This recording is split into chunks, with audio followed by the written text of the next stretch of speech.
আসসালামু আলাইকুম বন্ধুরা, দেখতেই পাচ্ছেন গাছে গাছে ফুলের সৌরভ ভেসে বেড়াচ্ছে বাতাসে। ইটালিতে আজ মার্চের 15 তারিখ। শীতের আমেজ চলে যাচ্ছে, বসন্তের আগমন। ঝিরিঝিরি বৃষ্টির মাঝে গাছে গাছে ফুটছে নতুন ফুল, নতুন পাতা। অসম্ভব ভালো লাগার মুহূর্তগুলো আসছে সামনে।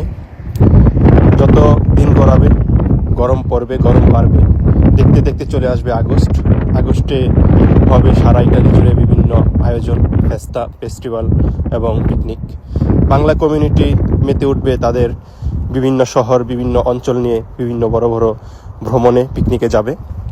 সেই সাথে এরকম সুন্দর সুন্দর প্রাকৃতিক পরিবেশ এবং ইটালির সৌন্দর্যময় বিভিন্ন স্থান সম্পর্কে জানতে এবং ভিডিওতে দেখতে আমাদের সাথেই থাকুন, এবং আপনাদের লাইক, কমেন্ট, অনুপ্রেরণায় আমাদের সামনে এগিয়ে যাওয়ার উৎসাহ যোগাবে। এবং ভিডিওটি কেমন হয়েছে, গাছে ফুলগুলো কেমন লাগছে, সেটা কমেন্ট করতে ভুলবেন না। ধন্যবাদ সবাইকে। আসসালামু আলাইকুম রহমতুল্লাহ।